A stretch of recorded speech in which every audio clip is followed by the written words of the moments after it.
Hasnain media को आप इस चैनल को सब्सक्राइब भी कर दे, ताकि जो भी नबी की नात या ना तो तकरीर ये अपने चैनल पे डालेंगे, आप इस वीडियो को बिल्कुल आसानी के साथ देख सकें।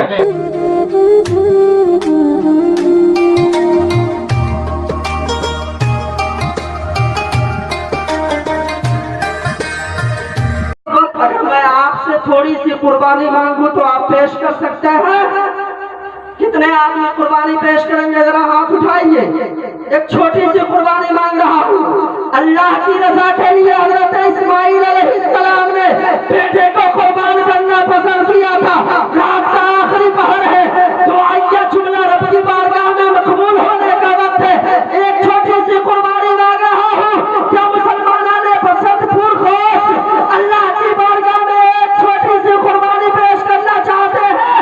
कितने लोग हैं जो कुर्बानी पेश करना चाहते हैं? हाथों को उठाइए, उठाइए, जरा उठाइए मोहब्बत से। अगर कुर्बानी देना चाहते हैं तो मैं आपके बेटे की कुर्बानी नहीं मांगता, मैं आपके गाय की कुर्बानी नहीं, आपके बकरे की कुर्बानी नहीं, आपके बकरी की कुर्बानी नहीं। 10 कदम चल के आगे आ जाइए, बस अल्लाह की रजा के लिए 10 कदम चल के आगे आ जाइए। अल्लाह की रजा के लिए, अल्लाह के रसूल को राजी करने के लिए 10 कदम चलते आ जाइए। मैं अपनी तकरीर शुरू करता हूँ, बस 10 कदम। देखते हैं अल्लाह को राजी करने के लिए कितने लोग अपने कदम को बढ़ाते हैं। है माशाअल्लाह, चले हैं लोग। भाई चले आइए, आई चले आइए, उसमें नहीं बैठे बुखार लग जाइए। आ जाइए, अंदर आ जाइए। अगर सुनना चाहते हैं तो मैं वेद पढ़ना शुरू करता हूँ। हजरत अल्लामा नज़्मी मियाँ संस्कृत में नात लिखे हैं, मैं उसको पढ़ने जा रहा हूँ। अगर आप लोग सुनना चाहते हैं तो माहौल पैदा कीजिए, मोहब्बतों के साथ कहिए या रसूल अल्लाह। कोटि कोटि प्रणाम नतमस्तक शकल परजाजरम हे दीन बंधु दयानिधि अभिनंदनम सुस्वागतम। जन्मतिथि द्वादश रबीउल अव्वल शुभ मंगलम प्रतिभाद्भुत अलौकिक प्रतिभाति सुंदरम तीर्थरूपम स्वर्गसम मक्कानगरति पावनम पुण्यमेव शोषुभितम अर्वादि ज्योति जन्मस्थलम भूमि वन शशि जलवायु गगनगिरि सुंदरम भूमि वन शशि जलवायु गगनगिरि सुंदरम शकल भजत ही भजत नज़्मी तू भी शाहे उमम। आला हजरत सरकार फरमाते हैं सबसे औला वाला हमारा नबी, सबसे वाला वाला हमारा नबी, अपने मौला का प्यारा हमारा नबी, दोनों आलम का दूल्हा हमारा नबी, जिसकी नौबत है कौसर सलसबील है और रहमत का दरिया हमारा नबी। फजलुल्लाह, और क्या चाहिए? मिल गए मुस्तफा, और क्या चाहिए? दामने मुस्तफा जिनके हाथों में है उनको वैसे जजा, और क्या चाहिए? क्यों कहूँ याता बाता चाहिए, उनको मालूम है हमको क्या चाहिए। आशिकाने नबी के है दिल की सदा, सबसे गुंबद के साए में घर चाहिए। और पर के झोली मेरी मेरे सरकार ने मुस्कुरा कर कहा और क्या चाहिए? तो बरेली के इमाम फरमाते हैं अरे कौन देता है देने को मुँह चाहिए, जाने वाला है सच्चा हमारा।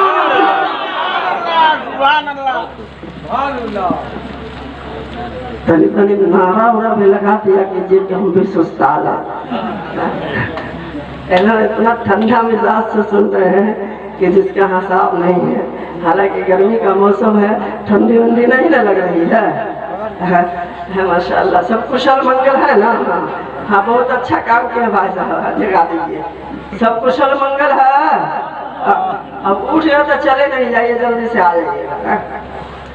देखिए, मैंने आगे खिसकने के लिए कहा अल्लाह की रजा के लिए। कुछ लोग घिसके हैं, कुछ लोग नहीं घिसके। वहाँ सब तकरीर कर रहे थे, तकरीर करते करते कहे कि इस्लाम बहुत पीछे है, इस्लाम बहुत पीछे है। पीछे से एक आदमी उठा आ गया बीच में, फिर वहाँ सब तकरीर करते करते कहते हैं इस्लाम बहुत पीछे है। वो आदमी उठ के आ गया और सामने 2-3 कुर्सी के पीछे बैठ गया, कहे इस्लाम अभी भी पीछे है। आ गया दूसरी कुर्सी पर, मौलाना साहब ने इस्लाम अभी भी पीछे है। अब खड़ा होकर कहता हाँ मौलाना साहब हम स्टेज पर चढ़ जाएगा। बेदार हैं, देखिए सदफ अंजुम साहब बीमार हैं, फिर भी बहुत अच्छे अंदाज में तरन्नुम में नात सुना रहे थे। अभी खुशबू वैशाली साहब जो आप कुर्ब जबार के हैं, इनसे भी अच्छी नात आपने समात की। अभी और भी शोरा हजरात हैं, साहिल और अरमान साहिबान हैं, इनसे भी आप नात समात करेंगे। अभी हरदिल अजीज खतीब हजरत अल्लामा मौलाना साबिर कादरी साहब हुजरे में तशरीफ फरमा है और करीबी स्टेज पर तशरीफ लाने वाले हैं। वो आ जाएंगे तो आप समझ जाइएगा कि हमारी तकरीर खत्म होने वाली है। मैं चाहता हूँ कि हजरत अल्लामा बाबा धर्मपाल हजरत अल्लामा जौहर शफियाबादी की लिखी हुई एक नात हम भी तरन्नुम में पढ़ दें। बचल खोचल है कि नहीं है? पढ़े अरे पूरा मजमा मोहब्बत के साथ कह दीजिए या रसूल अल्लाह। आगतम भूतलम स्वागतम मंगलम। ठीक लगा? पढ़े आगे का मिसरा पढ़ दें। पूरा मजमा मोहब्बतों के साथ हमारा साथ दीजिए तो हम पढ़ दें। आगतम भूतलम स्वागतम मंगलम। स्वागतम स्वागतम हे नबी मंगलम। दुखहरम सुखकारम जीवनम मंगलम। मंगलम नबी शफी मंगलम। इंशाअल्लाह इसका तर्जमा जब हम सुनाएंगे ना तो तबीयत गदगद हो जाएगी, मिजाज में हरियाली आ जाएगी, बूढ़ा आदमी को जवानी आ जाएगा। मोहब्बतों के साथ कह दीजिए सुभान अल्लाह। मंगलम कारणम सर्जनम मंगलम। मंगलम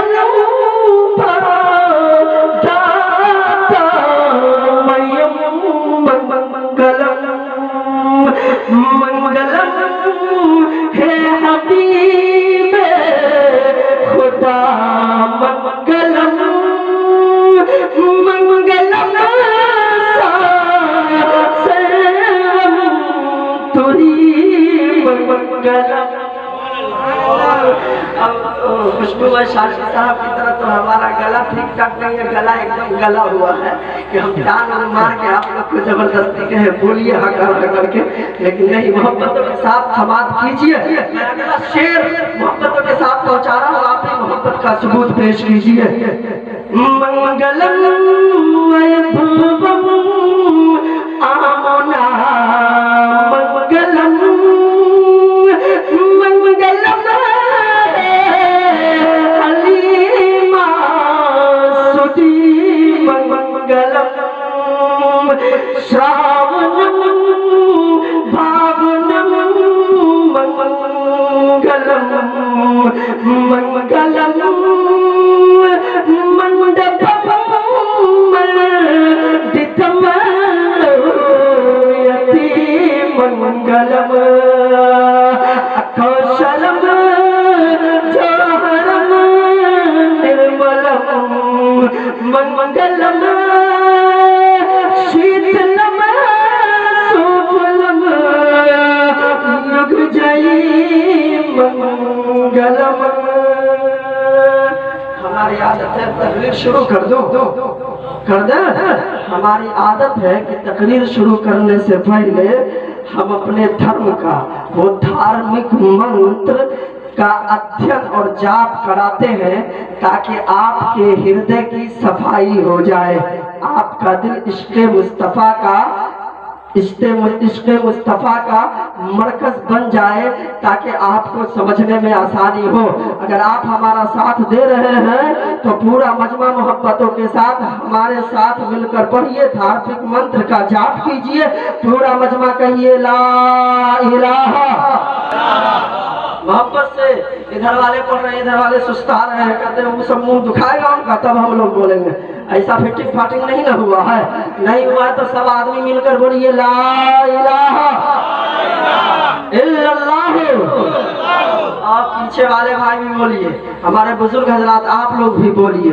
ये किसी और का कलमा नहीं और किसी और कहीं और का मंत्र नहीं है, बल्कि हमारे धर्म इस्लाम का वो धार्मिक और पवित्र मंत्र है। जोर से बोलिए ला इलाहा इल्लल्लाह।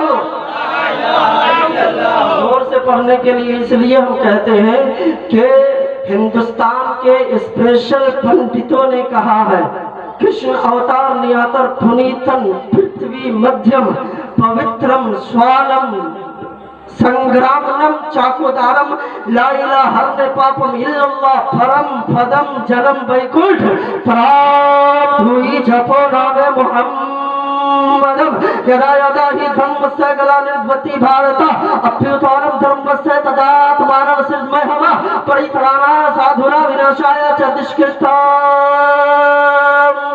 धर्म संस्थापनार्थाय संभवामि युगे युगे महा।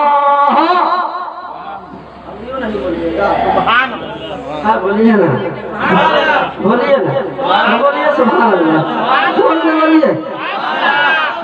सिर्फ जबान बदली है, जिक्र मुस्तफा का हो रहा है, भाषा बदल गया है, तज़किरा नबी का हो रहा है। मचल के बोलिए सुभान अल्लाह। पूरा मजमा मोहब्बतों के साथ कहिए ला इलाहा इल्लल्लाह। हिंदुस्तान के स्पेशल पंडित जी ने जब लिखा ला इलाहा पापम इल्लल्लाह, कि ला इलाहा इल्लल्लाह कह लेने से इंसान के हृदय की सफाई हो जाती है। और सुनिए एक हदीस यहाँ पर सुनाते हैं, आका करीम सल्लल्लाहु ताला अलैहि वसल्लम ने सहाबा से फरमाया, ओ सहाबा, इंसान का पूरा जिस्म ठीक ठाक है, जिसमें एक गोश्त का लुथड़ा है, अगर वो बिगड़ जाए तो इंसान जिंदा रह के भी मुर्दा रहता है। गुलामों ने अर्ज किया, आका वो गोश्त का लुथड़ा कौन सा है? वो गोश्त का लुथड़ा जिस्म के किस हिस्से पर है? शरीर का वो कौन सा अंग है जो बिगड़ जाए तो इंसान बिगड़ जाता है? आका ने फरमाया उसका नाम दिल है, उसका नाम दिल है। गुलामों ने अर्ज किया, आका वो बिगड़ता कैसे है? आका ने फरमाया, गुलामों, जब बंदा एक गुनाह करता है उसके दिल पर एक काला धब्बा लगता है, दूसरा गुनाह करता है दूसरा धब्बा लगता है, अलमुख्तसर गुनाह करता जाता है उसके दिल पर काला धब्बा लगता जाता है। एक वक्त ऐसा आता है तो उसका पूरा दिल काला हो जाता है, जब पूरा दिल स्याह हो जाता है तब उसके अंदर अच्छाई खत्म हो जाती है, उसके अंदर नमाज रोजे की पाबंदी खत्म हो जाती है, उसके अंदर अच्छा बुरे की तमीज खत्म हो जाती है। गुलामों ने अर्ज किया, आका हर बीमारी का इलाज है, इस बीमारी का क्या इलाज है? नबी ने फरमाया, जिसका दिल बीमार हो गया हो, जिसका दिल मुर्दा हो गया हो, जिसका दिल स्याह हो गया हो, वो ला इलाहा इल्लल्लाह की कसरत करे, ला इलाहा इल्लल्लाह पढ़ता जाएगा, हृदय की सफाई होती चली जाएगी। सुभान अल्लाह। ये आका की हदीस है। अब पंडित जी ने अपनी किताबों में, अपनी धार्मिक किताबों में लिखा ला इलाहा पापम इल्लल्लाह, नारे तकबीर। माइकरम तशरीफ ला रहे हैं, अदब के लिए खड़े हो जाइए, ताज़ीम के लिए पूरा मजमा खड़े हो जाइए, नारे तकबीर। जो सब जगह सोया हो जगह ना दीजिए, सवाब होगा जगह दीजिए, सवाब की नियत से जगह दीजिए, पूरा मजमा नारे। आपके पीछे में एक सोया हुआ, नारे तकबीर। भाई साहब छिपके सोया हुआ है, मुंह बंद है लेकिन ऑडियो रिकॉर्डिंग हो रहा है। जगाइए एकदम जगाइए, एकदम आखिरी पहरा इस वक्त हजरत दुआ फरमा देंगे, इंशाल्लाह दुआ कबूल हो जाएगी। बैठ जाइए जो लोग कहाँ हैं, अगर आगे खिसकना चाहते हैं तो खिसक जाएंगे, तो हुए पर बैठ जाइए। पंडित जी ने कहा ला इलाहा पापम इल्लल्लाह भरम भगम, जब आपका दिल गंदा हो जाए, जब हृदय में कालिख बैठ जाए तो कुछ मारो, ला इलाहा इल्लल्लाह का जाप कर लो, हृदय की सफाई हो जाए। की मौजूदगी में मैं पूछना चाहता हूँ आपसे, और उलमाए किराम की बारगाह में हाथ बांध कर अरीज़ा पेश करना चाहते हैं। हुजूर अल्लामा साबिरुल कादरी साहब तशरीफ रखते हैं, बताया जाए क्या बंदे मोमिन, क्या कोई मनुष्य मनुष्य, कोई व्यक्ति, कोई इंसान जिंदगी भर ला इलाहा इल्लल्लाह पढ़ता रह जाएगा, क्या जन्नत का हकदार हो जाएगा? क्या स्वर्गवासी बन जाएगा? बैकुंठवासी हो जाएगा? हजरत अल्लामा साबिर कादरी हमारी कलाई को पकड़ लेंगे, फरमाएंगे कासिम रजा कैसी बात करता है, ये तो 24 नंबर वाला सब करता है कि ला इलाहा इल्लल्लाह पढ़ते रहो, मोहम्मदुर रसूलुल्लाह से कोई मतलब नहीं है। लेकिन सुनो, हमारा ईमान ये है कि ला इलाहा इल्लल्लाह पढ़ियो, ये हमारा ईमान है। अब पंडित जी का भी ईमान यही है, पंडित जी भी यही कहते हैं कि सुन, खाली ला इलाहा इल्लल्लाह पढ़ने से काम ना चली। हमने कहा पंडित जी, ए स्वामी बता दीजिए, ला इलाहा इल्लल्लाह पढ़ने से काम नहीं चलेगा तो क्या करना पड़ेगा? कहा कि ला इलाहा इल्लल्लाह पढ़ने से जन्नत में नहीं चले जाओगे। हम कहते ला इलाहा इल्लल्लाह पढ़ने से क्या फायदा? कहा कि हृदय की सफाई के ला इलाहा इल्लल्लाह पढ़ो, दिल की सफाई के लिए ला इलाहा इल्लल्लाह पढ़ो। हमने कहा जन्नत में जाना चाहते हैं तब,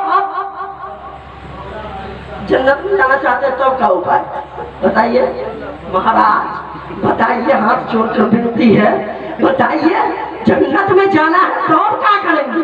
खाली ला इलाहा इल्लल्लाह पढ़ने से बैकुंठ का वासी नहीं बन सकते, खाली ला इलाहा इल्लल्लाह पढ़ने से स्वर्ग में वासी नहीं बन सकते, जन्नत का हकदार नहीं बन सकते, तो फिर जन्नत में जाने के लिए क्या करेंगे?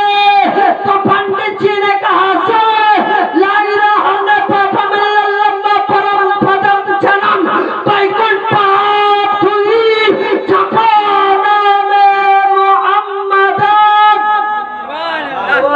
ला इलाहा पढ़ेगा, हृदय की सफाई हो जाएगी, दिल सुथरा हो जाएगा, दिल पाकीज़ा हो जाएगा। लेकिन सुन, जन्नत में जाना चाहता है तो बगैर मोहम्मदुर रसूलुल्लाह के हुए जन्नत में नहीं जा सकते हो। पंडित जी कह रहे हैं।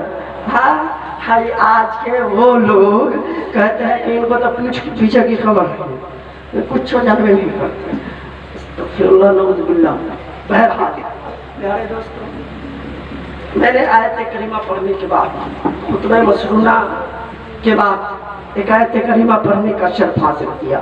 मोहम्मद रसूलुल्लाह, मोहम्मद अल्लाह के रसूल हैं, और इंशाअल्लाह मैं इसी बात को साबित करके अपनी तकरीर को ख़त्म करूँगा। एक मर्तबा पूरा मजमा मोहब्बतों के साथ पढ़ लीजिए ला इलाहा इल्लल्लाह।